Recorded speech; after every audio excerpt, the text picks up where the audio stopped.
What's up, everybody? Jackson Fuller here alongside Owen Hassell for week 11 of high school football. And Owen, we've kind of had our eye on this week for a very long time. I think ever since maybe that West Brunswick Whiteville game, we kind of have had our eye on this week.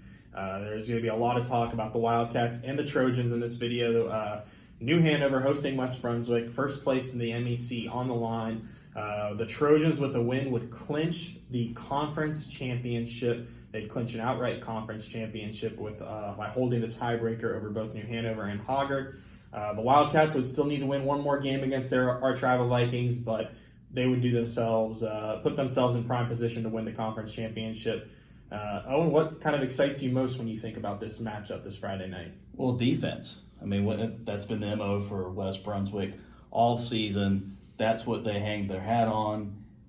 But New Hanover, we've talked a lot about New Hanover's defense and how it's improved from last year. And here's that first, I don't know if so much of a challenge. It is a challenge, but to see what it can do in the limelight when everyone's going to be talking about West Brunswick's defense and what the Trojans have done this year, I think with an average of 3 points a game. Yeah. 3 or 5, it's unbelievable. I don't care who you played this year. We're in week 11, and your teams are averaging 3 points on you. That number went up this week because Topsail scored 7 on West Brunswick. Okay, that's the crazy thing about the West Brunswick defense. They give up 7 points, and it hurts their average. Right. And that just all goes back to what we're talking about with defense. So I'm really looking forward to seeing that.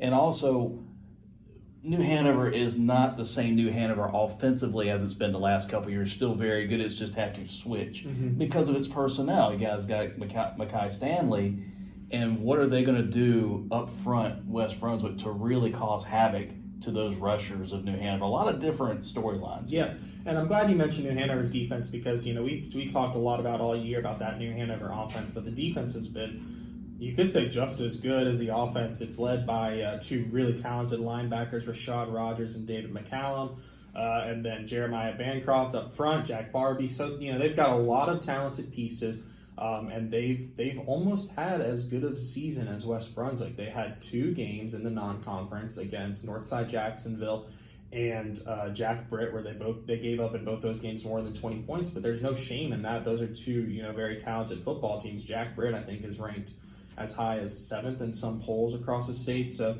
the Wildcats defense I think that's going to be the key of this game when West Brunswick has the ball. All season long, the Trojans have been good enough to get a few first downs, keep their defense fresh, and while the West Brunswick offense hasn't been explosive, it's been good enough. Can it be good enough this week is this maybe the best defense that they've seen all year aside for Hoggard, right there with Hoggard?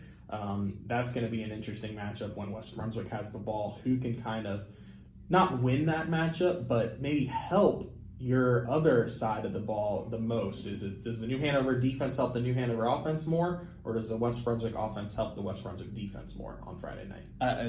It's kind of hard to say here. Oh, yeah, that's a rhetorical question. But I think New Hanover's strength of schedule in the non-conference is definitely going to be beneficial here because West Brunswick didn't play a Jack Britt. Yep. West Brunswick didn't play a Northside Jacksonville. Didn't have a cupcake necessarily non-conference, but didn't play North Myrtle Beach. That game got scrapped, if I remember correctly. No. So the game, I don't remember. One of West Brunswick's games did get scrapped. I can't remember who it was. Regardless of that, in the play Whiteville in the non-conference. So again, wasn't a cupcake non-conference schedule. Right. I'm just comparing the 2 teams that you said Jack Britt, you said Northside Jacksonville. What would West Brunswick do against those teams? I know we're kind of getting off the page a bit, but there's some of that to be said. And you mentioned again New Hanover's defense.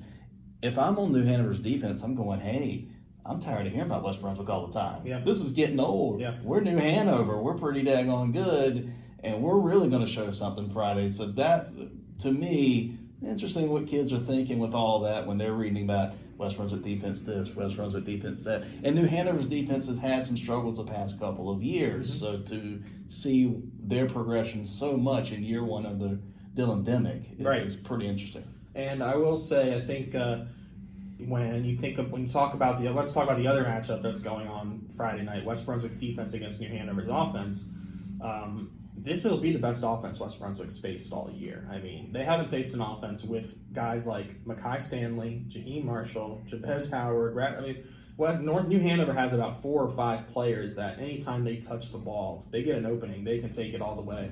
And not saying that West Brunswick isn't prepared. I mean, it might be the best defense New Hanover's faced. And I think, guys like Javion McCray, Carter Wyatt, William McCraney on the West Brunswick side, they're going to be up for the challenge. It's interesting when you get to this late in the season, a conference game like this, and we still aren't sure how good either team is in the context of, can either team win a state championship? I think we're pretty sure these are the 2 best teams in the area, and Hogger will have its say against New Hanover next week. But how good are either of these teams in terms of a state championship?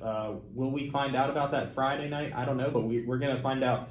The West Brunswick defense, if it's as legit and as good as they thought they could be, and as we kind of have touted them up, this should be a very close game. We've seen West Brunswick's line, obviously, very strong. Linebackers, very strong. Last week we mentioned the secondary of West Brunswick, how it would answer against Topsail, who is going to be very pass-heavy. I think West Brunswick answered any type of lingering questions, if there even were, in the secondary against Topsail, and pretty much the game plan had to be going into it. Beat us with the run. Right.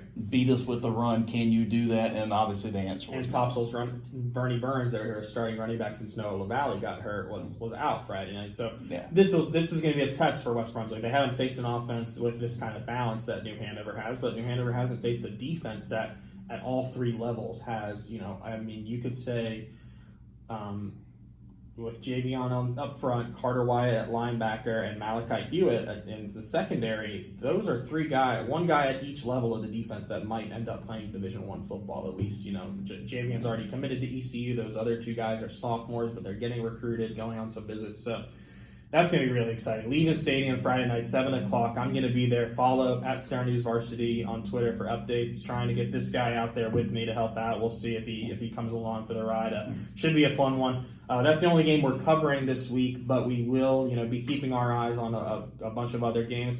And Owen, let's talk a little bit about last week. South Brunswick 28, Laney nothing. What a win for Coach Lewis and the Cougars, who will now host Ashley on Friday night. And South Brunswick, North Brunswick, it's the year of the Brunswick, I think, here in terms of if you want to think of a storyline for this area, it's all 3 of those schools going in the right direction this season. Yeah, these last couple of years have been difficult for Brunswick County football for the most part.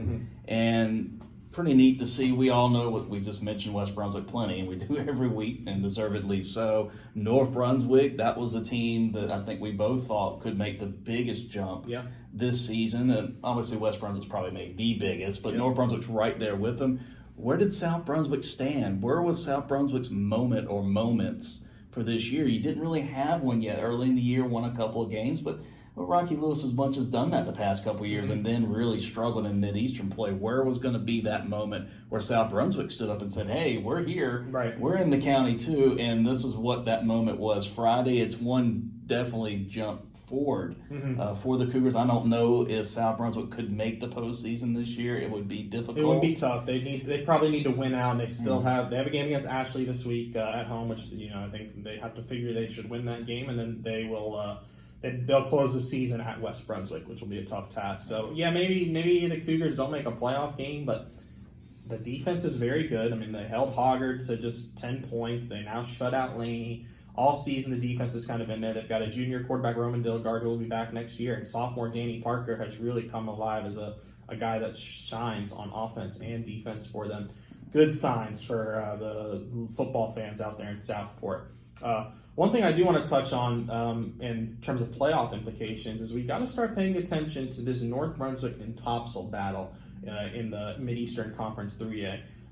Who's going to be that third best team behind New Hanover and West Brunswick? I think we all would have pointed to Topsail at the beginning of the year, and right now the Pirates are still ahead of the Scorpions, but Topsail closes the season at home against Hoggard, and then they close the season at North Brunswick. If the Scorpions can beat Laney and then beat Topsail to close the season, you're going to have North Brunswick right there as the third best 3A team in the league, which would be kind of a surprise, I think, for us coming into the season at least. A little bit, but again, we noted that North Brunswick could be that team to watch this year, that team that could make the biggest jump. One more time, West Brunswick making the biggest jump, being undefeated, one of not that many undefeated teams probably in the state.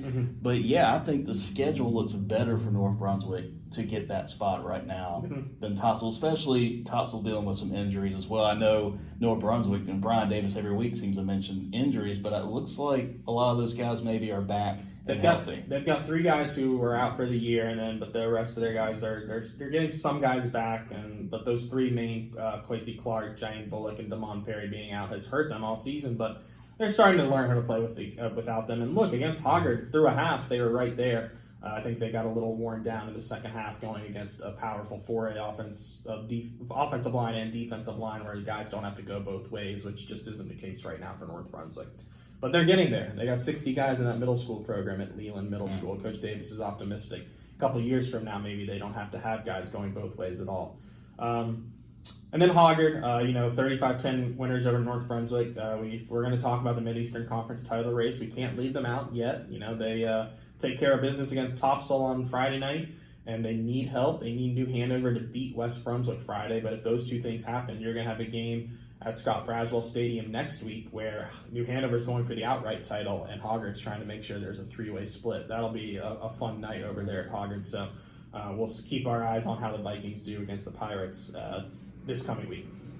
And of course, we have to take our medicine here, and we were wrong about Wallace Rose Hill and Whiteville. We said 2 conference champions between those 2 teams, and there's still time left, but it looks like neither team's going to win a conference championship this year after Clinton beat Wallace Rose Hill 14-7 on Friday night in Teachie. So that's a really impressive win for the Dark Horses. And it really blows up the 2A East even more for the postseason now. Well, now Clinton's in the driver's seat to be a 1 or 2 seed. Wallace could drop down to like a 5, maybe lower. 6. Remember, their match preps rating won't be hurt by losses to Havelock and Wakefield. But they've got to eat some of that. They've got 3 losses, and a lot of 2A teams out there are going to finish with either 1 or 0 losses, like Clinton, who now has 1 loss and will be the conference. Looks like they'll be the conference. And you've also got over, I think, the East Carolina Conference, the original Washington. Yeah. And notice I said the original Washington, and you've got North Lenore that had started out really well. There's a number of different scenarios in that 2A East. That's going to be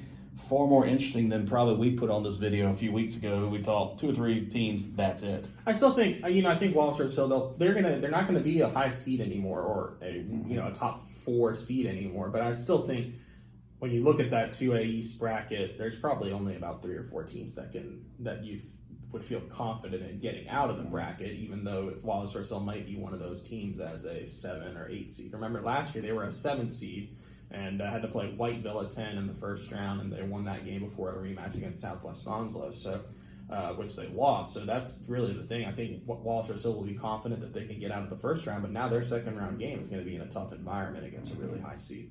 So again, thank you guys so much for watching. As always, follow along Twitter at Star News Varsity, not only on Friday nights, but throughout the high school sports season here in the greater Wilmington area. Facebook.com/StarNewsVarsity and StarNewsVarsity.com. I said it Friday night. If you don't have it bookmarked and you're a high school sports fan, I don't know what you're doing. It's we got all the coverage that you could ask for over there at StarNewsVarsity.com. Thank you guys so much for watching, and everybody have a great week.